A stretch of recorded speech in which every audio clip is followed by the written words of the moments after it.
أعوذ بالله من الشيطان الرجيم. بسم الله الرحمن الرحيم.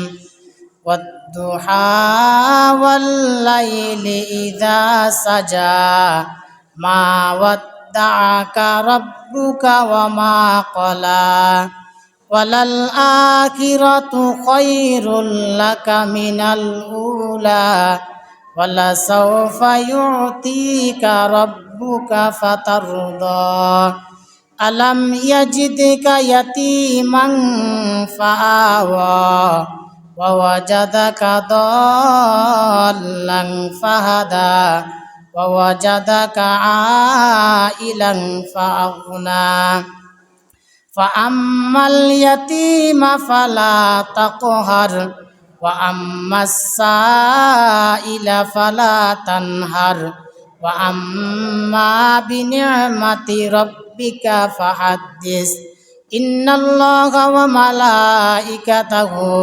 يصلون على النبي يا أيها الذين آمنوا صلوا عليه وسلموا تسليما اللهم صل على سيدنا مولانا محمد وعلى آل سيدنا مولانا محمد اللهم صل على سيدنا مولانا محمد وعلى آل سيدنا مولانا محمد আকাশ খুশি বাতাস খুশি আরো খুশি রাতের দিন মোদের মাঝে তাশরীফ আনলেন রহমাতাল লিল আলামিন আল্লাহুম্মা সাল্লি আলা সাইয়্যিদিনা মাওলানা মুহাম্মদ ওয়া আলা আলি সাইয়্যিদিনা মাওলানা মুহাম্মদ বালাগাল উলা বিকামালিহি কাশাফাত তুজা বিজামালিহি হাসানাতু জামিউ খসালিহি সাল্লু আলাইহি ওয়া আলিহি। আলহামদুলিল্লাহ, সর্বপ্রথম বিশ্বজাহানের মালিক আল্লাহ পাক রব্বুল আলামিনের কাছে লাখো কোটি শুকরিয়া আদায় করি, যে মহান মালিক আমাদেরকে মাগরিবের 3 রাকাত ফরজ নামাজ আদায় করার জন্য তৌফিক দান করেছেন এবং নামাজের পরে দিনই একটি মজলিসে আসার এবং বসার জন্য তৌফিক দান করেছেন। সে মহান মালিকের দরবারে আমরা সবাই লাখো কোটি শুকরিয়া আদায় করি। আমরা সবাই বলি আলহামদুলিল্লাহ। দুরুদ ও সালাম প্রেরণ করছে আমাদের নবী, বিশ্ব নবী সাইয়্যিদুল মুরসালিন, বিশ্ব নবী, বিশ্ব নেতা মুহাম্মাদুর রাসূলুল্লাহ সাল্লাল্লাহু আলাইহি ওয়াসাল্লামের প্রতি। আত্মার মাগফিরাত কামনা করি সকল ভাইদের যারা ঈমান নিয়ে মৃত্যুবরণ করেছেন। আল্লাহ রাব্বুল আলামিন যেন সবাইকে মাফ করে দেন, সকলে বলে আমিন। সম্মানিত উপস্থিতি, সম্মানিত মুসল্লিয়ান ইকরাম, আজ 12ই রবিউল আউয়াল অর্থাৎ রাসূল সাল্লাল্লাহু আলাইহি ওয়াসাল্লাম, কেউ কেউ বলেছেন রাসূল সাল্লাল্লাহু আলাইহি ওয়াসাল্লাম এই 12ই রবিউল আউয়াল জন্মগ্রহণ করেছেন, কিন্তু এই ব্যাপারে নির্দিষ্ট কোনো হাদিস নাই। অর্থাৎ রাসূল সাল্লাল্লাহু আলাইহি ওয়াসাল্লাম জন্মের ব্যাপারে 5টি মতামত রয়েছে। কেউ বলেছেন নবীজি রবিউল আউয়াল মাসের 2 তারিখে জন্মগ্রহণ করেছেন, কেউ বলেছেন 8 তারিখে জন্মগ্রহণ করেছেন, কেউ বলেছেন 9 তারিখে, কেউ বলেছেন 10 তারিখে, কেউ বলেছেন 12 তারিখে। তাহলে নবীজির জন্মের ব্যাপারে 5টি মতামত রয়েছে। আমাদের নবী, বিশ্ব নবী মুহাম্মাদুর রাসূলুল্লাহ সাল্লাল্লাহু আলাইহি ওয়াসাল্লাম 570 খ্রিস্টাব্দে 12ই রবিউল আউয়াল জন্মগ্রহণ করেছেন। সুবহানাল্লাহ। বিশ্বনবী সাল্লাল্লাহু আলাইহি ওয়াসাল্লাম মক্কার কুরাইশ বংশে জন্মগ্রহণ করেছেন। এখন প্রশ্ন হলো, আমাদের নবী কখন জন্মগ্রহণ করেছেন? এই ব্যাপারে একটি হাদিস এসেছে আন ইবনে আব্বাস রাদিয়াল্লাহু তাআলা আনহু قال উলিদা রাসূলুল্লাহি সাল্লাল্লাহু আলাইহি ওয়াসাল্লামা আমুল ফিল। হযরত আব্দুল্লাহ ইবনে আব্বাস রাদিয়াল্লাহু তাআলা আনহু হাদিসটি বর্ণনা করেছেন। তিনি বললেন, বিশ্বনবী সাল্লাল্লাহু আলাইহি ওয়াসাল্লাম হস্তির বছরে জন্মগ্রহণ করেছেন, অর্থাৎ যেই বছর আব্রাহা তার হাতিওয়ালা বাহিনী নিয়ে কাবাঘর ধ্বংস করার জন্য মক্কায় এসেছিলেন। রাসূল সাল্লাল্লাহু আলাইহি ওয়াসাল্লাম ওই বছর জন্মগ্রহণ করেছেন। অর্থাৎ আব্রাহা তার সৈন্যবাহিনী নিয়ে যেই বছর কাবাঘর ভাঙার জন্য মক্কায় আসলেন, রাসূল সাল্লাল্লাহু আলাইহি ওয়াসাল্লাম তার 50 অথবা 55 দিন পরে পৃথিবীতে জন্মগ্রহণ করেছেন। সুবহানাল্লাহ। তাহলে আমরা এক নাম্বার জানলাম রাসূল সাল্লাল্লাহু আলাইহি ওয়াসাল্লাম 570 খ্রিস্টাব্দে মক্কার কুরাইশ বংশে জন্মগ্রহণ করেছেন। এরপর 2 নাম্বার জানলাম নবীজি যেই বছর জন্মগ্রহণ করেছিলেন ওই বছরটা ছিল হস্তির বছর। এখন প্রশ্ন হলো, আমাদের নবী কোন মাসে জন্মগ্রহণ করেছেন? এই ব্যাপারে আন ইবনে আব্বাস রাদিয়াল্লাহু তাআলা আনহু قال উলিদা রাসূলুল্লাহি সাল্লাল্লাহু আলাইহি ওয়াসাল্লামা ইয়াউমাল ইসনাইনি ফি রাবিউল আউয়াল। হযরত আব্দুল্লাহ ইবনে আব্বাস রাদিয়াল্লাহু তাআলা আনহু হাদিসটি বর্ণনা করেছেন। তিনি বললেন, বিশ্বনবী সাল্লাল্লাহু আলাইহি ওয়াসাল্লাম রবিউল আউয়াল মাসের সোমবারে জন্মগ্রহণ করেছেন। সুবহানাল্লাহ। তাহলে রাসূল সাল্লাল্লাহু আলাইহি ওয়াসাল্লাম রবিউল আউয়াল মাসের সোমবারে জন্মগ্রহণ করেছেন। এখন প্রশ্ন হলো, কত তারিখে জন্মগ্রহণ করেছেন? এই ব্যাপারে নির্দিষ্ট কোনো দিন নাই। এখন আমরা আজকে 12 তারিখ পালন করি, কিন্তু 12 তারিখের ব্যাপারে নির্দিষ্ট কোনো হাদিস নাই। এই ব্যাপারে 5টি মতামত রয়েছে। 1 নাম্বার হচ্ছে নবীজি রবিউল আউয়াল মাসের 2 তারিখে জন্মগ্রহণ করেছেন। আবার কেউ কেউ বলেছেন 8 তারিখে, কেউ কেউ বলেছেন 9 তারিখে, কেউ কেউ বলেছেন 10 তারিখে, আবার কেউ কেউ বলেছেন 12 তারিখে। আমাদের নবীর পিতার নাম হচ্ছে আব্দুল্লাহ, মাতার নাম হচ্ছে আমেনা। রাসূল সাল্লাল্লাহু আলাইহি ওয়াসাল্লামের দাদার নাম হচ্ছে আব্দুল মুত্তালিব, দাদির নাম হচ্ছে ফাতেমা বিনতে সাদ, অর্থাৎ সাদের মেয়ে ফাতেমা। এরপর নবীজির নানার নাম হচ্ছে ওয়াহাব ইবনে আব্দে মানাফ, নানির নাম হচ্ছে বাররা বিনতে আব্দুল উজ্জা। তাহলে রাসূল সাল্লাল্লাহু আলাইহি ওয়াসাল্লামের বাবার নাম হচ্ছে আব্দুল্লাহ, মাতার নাম হচ্ছে আমেনা, দাদার নাম হচ্ছে আব্দুল মুত্তালিব, দাদির নাম হচ্ছে ফাতেমা বিনতে সাদ, নানার নাম হচ্ছে ওয়াহাব ইবনে আব্দে মানাফ, আর নানির নাম হচ্ছে বাররা বিনতে আব্দুল উজ্জা। আমাদের নবীকে আল্লাহ তাআলা এতিম অবস্থায় পৃথিবীতে পাঠিয়েছেন। অর্থাৎ রাসূল সাল্লাল্লাহু আলাইহি ওয়াসাল্লাম যখন তার মায়ের গর্ভে ছিলেন, মায়ের গর্ভে থাকাকালীন নবীজি জন্মগ্রহণ করেছেন। রাসূল সাল্লাল্লাহু আলাইহি ওয়াসাল্লামের জন্মের 6 মাস আগে নবীজির বাবা আব্দুল্লাহ ইন্তেকাল করলেন।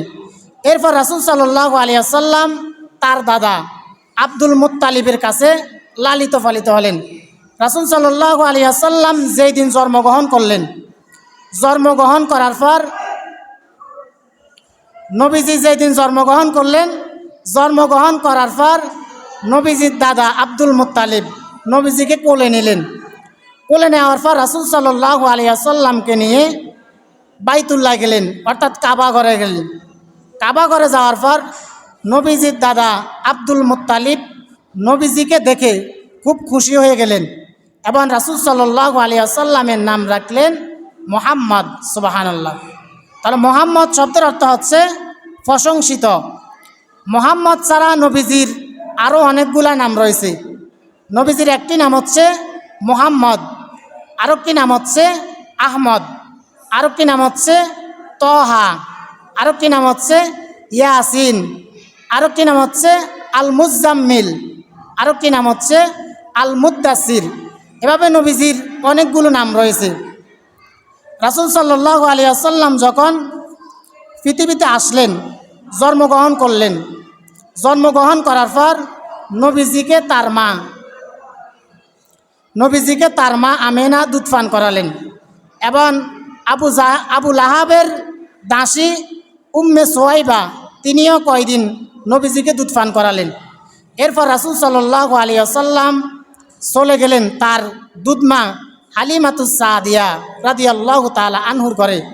হালিমাতুস সাদিয়া রাদিয়াল্লাহু তাআলা আনহা ছিলেন সেই সময়ের দুধ পান করানো মহিলা, অর্থাৎ হালিমাতুস সাদিয়া রাদিয়াল্লাহু তাআলা আনহা মক্কায় আসলেন কিছু শিশু নেওয়ার জন্য, আর শিশু নেওয়ার বিনিময়ে তারা কিছু টাকা পাবে। রাসূল সাল্লাল্লাহু আলাইহি ওয়াসাল্লাম যখন জন্মগ্রহণ করলেন তখন হালিমাতুস সাদিয়া তার বান্ধবীদের সাথে মক্কায় আসলেন কিছু শিশু নেওয়ার জন্য। তিনি যখন তার বান্ধবীদের সাথে মক্কায় আসবেন, দেখা গেল তার যে বাহনটি ছিল, তার যে গাধাটি ছিল, তার গাধাটি ছিল অত্যন্ত দুর্বল, যার কারণে নবীজির সাথে যারা মক্কায় আসতে লাগলেন তারা হালিমাতুস সাদিয়া রাদিয়াল্লাহু তাআলা আনহার অনেক আগে চলে আসলেন। চলে আসার পর যে সকল সন্তানগুলো ধনী পরিবারের ছিলেন তাদেরকে ওই আগে যে মহিলাগুলো এসেছিল তারা নিয়ে গেলেন। কিন্তু শিশু মুহাম্মদুর রাসূলুল্লাহ সাল্লাল্লাহু আলাইহি ওয়াসাল্লাম এতিম থাকার কারণে, তার বাবা না থাকার কারণে তাকে কেউ নিতে চাই নাই। রাসূল সাল্লাল্লাহু আলাইহি ওয়াসাল্লামের দাদা আব্দুল মুত্তালিব বললেন, এই ঘরে একটি শিশু রয়েছে, তার কোনো বাবা নাই, তোমরা যদি তাকে পছন্দ হয় তাহলে তাকে নিয়ে যেতে পারো, তার বিনিময়ে তেমন কিছু টাকা দেওয়া যাবে না, অর্থাৎ সামান্য কিছু টাকা দিতে পারবো। দেখা গেল যখন সামান্য টাকার কথা বলতেন তখন কেউ ঘরে প্রবেশ করতেন না। হালিমাতুস সাদিয়া যখন আসলেন, আসার পর তিনি দেখলেন আর কোনো শিশু নাই, শুধুমাত্র শিশু মুহাম্মদুর রাসূলুল্লাহ সাল্লাল্লাহু আলাইহি ওয়াসাল্লাম অবশিষ্ট আছে। হালিমাতুস সাদিয়া তখন তার স্বামীকে বললেন, আমরা এই সন্তানটিকে দেখি, যদি আমাদের পছন্দ হয় তাহলে আমরা এই সন্তানটিকে নিয়ে যাব। দেখা গেল যখন শিশু মুহাম্মদুর রাসূলুল্লাহ সাল্লাল্লাহু আলাইহি ওয়াসাল্লামকে নেওয়ার জন্য যখন নবীজির মা আমিনার ঘরে প্রবেশ করলেন, প্রবেশ করার পর হালিমাতুস সাদিয়া বললেন, আমি যখন শিশু মুহাম্মদুর রাসূলুল্লাহ সাল্লাল্লাহু আলাইহি ওয়াসাল্লামকে কোলে নিলাম, আমার কাছে মনে হলো যেন আকাশের পূর্ণিমা চাঁদ আমার কাছে এসে ধরা দিয়েছে। সুবহানাল্লাহ। হালিমাতুস সাদিয়া রাদিয়াল্লাহু তাআলা আনহু তখন শিশু মুহাম্মদুর রাসূলুল্লাহ সাল্লাল্লাহু আলাইহি ওয়াসাল্লামকে কোলে নিলেন। কোলে নেওয়ার পর যখন তিনি তার গাধার মধ্যে আরোহণ করলেন, আরোহণ করার পর তিনি যখন তার গাধা দিয়ে যাওয়া শুরু করলেন, যেতে যেতে তার আগে যে বান্ধবীগুলো অন্যান্য সন্তানদেরকে নিয়ে যাচ্ছিল, দেখা গেল হালিমাতুস সাদিয়া রাদিয়াল্লাহু তাআলা আনহা তাদের আগে যেতে লাগলেন। তখন তার বান্ধবীরা বলতে লাগলো, হে হালিমা, তুমি তো আমাদের অনেক পরে গিয়েছিলা, এখন তুমি আমাদের আগে কিভাবে আসলা? তুমি কি নতুন কোনো গাধা ক্রয় করেছো নাকি? হালিমাতুস সাদিয়া বললেন, আমি নতুন কোনো গাধা ক্রয় করি নাই, আমি যেই দুর্বল গাধা দিয়ে এসেছিলাম এটি হচ্ছে আমার সেই গাধা। আর এই গাধা দিয়ে আমি যখন শিশু মুহাম্মদুর রাসূলুল্লাহ সাল্লাল্লাহু আলাইহি ওয়াসাল্লামকে কোলে নিলাম, কোলে নেওয়ার পর যখন আমি এই গাধার মধ্যে উঠলাম, আমার গাধাটি আগের চেয়ে অত্যন্ত সবল হয়ে গেল। সুবহানাল্লাহ।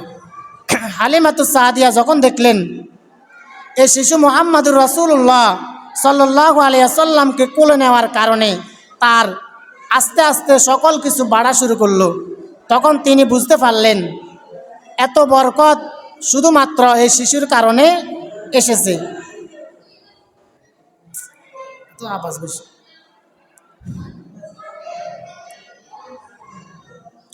হালিমাতুস সাদিয়া রাদিয়াল্লাহু তাআলা আনহার ঘরে নবীজি 2 বছর ছিলেন।